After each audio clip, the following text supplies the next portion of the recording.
हेमंत करकरेंच्या वीरमरणावरून राजकारण। करकरेंची हत्या कुणाच्या गोळ्यांनी झाली? करकरे प्रकरणी विरोधकांचा सत्ताधाऱ्यांना सवाल। शहीद हेमंत करकरेंचा मृत्यू कसाबनं झालेल्या गोळ्यांनी झालाच नाही। माजी आयपीएस अधिकारी शमशुद्दीन मुश्रीफ यांचा गौप्यस्फोट। उज्ज्वल निकमांनी कोर्टापासून माहिती लपवल्याचाही आरोप।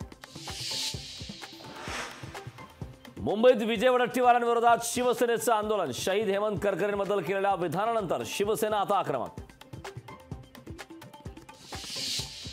बारामतीच्या निवडणुकीत पुण्याचे गुंड प्रचार करत असल्याचा रोहित पवारांचा आरोप। सुनेत्रा पवारांचा प्रचार करतानाचे फोटो रोहित पवारांनी ट्विट केल्यानं एकच खळबळ। रोहित पवारांच्या भावनिक होण्यावर अजित पवारांना संशय। रोहित पवार रडीचा डाव खेळत असल्याचा अजितदादांचा आरोप। काकांना वाऱ्यावर सोडणाऱ्या भावना कशा कळणार? रोहित पवारांचा पलटवार। शांतिगिरी महाराजांमुळे महायुतीचं टेन्शन वाढलं। शांतिगिरी महाराज नाशिकच्या रिंगणात कायम।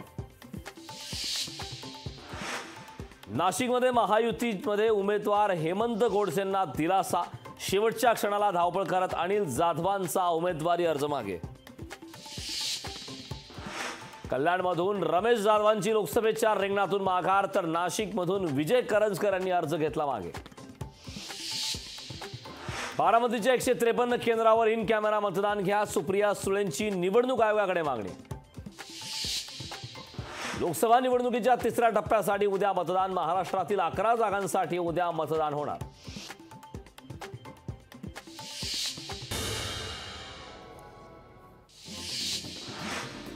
पुण्यात होणार राज ठाकरेंची जाहीर सभा। मुरलीधर मोहोळांच्या प्रचारार्थ राज ठाकरे मैदानात। राज ठाकरे काय बोलणार याकडे सर्वांचं लक्ष। माढा मतदारसंघात धैर्यशील मोहिते पाटलांना दिलासा। भालके गटाचे भगीरथ भालकेंनी जाहीर केला पाठिंबा। भारतात राहायचं असेल तर जय श्रीराम म्हणावंच लागेल। नवनीत राणांचं गुजरातच्या प्रचार सभेत श्रीरामाबद्दल वक्तव्य।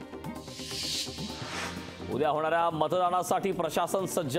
एसटी बसमधून मतदान साहित्य दापोली केंद्रावर पोहोचवलं। दापोली मतदान केंद्रावर 2700 कर्मचारी तैनात। तिसऱ्या टप्प्यातील मतदान उद्या पार पडणार। लातूर लोकसभा मतदारसंघ निवडणुकीसाठी सज्ज। 2125 मतदान केंद्रावर मतदान होणार। प्रियंका गांधी 10 मे रोजी महाराष्ट्र दौऱ्यावर। मवियाच्या उमेदवारासाठी प्रचार सभेचं आयोजन। लोकसभा निवडणुकीच्या पार्श्वभूमीवर समाजवादी पार्टीत मोठा फेरबदल। प्रयागराजचे श्यामलाल पाल समाजवादी पार्टीचे उत्तर प्रदेशचे नवे प्रदेशाध्यक्ष। गडचिरोलीत सीआरपीएफचे सर्च ऑपरेशन। गडचिरोलीच्या तिपागड येथे सर्च ऑपरेशन राबवलं। चंद्रपूरमध्ये तापमानाचा पारा वाढला। विदर्भात हवामान विभागाकडून येलो अलर्ट। लोकशाही मराठी ऐका, पहा, जागरूक रहा।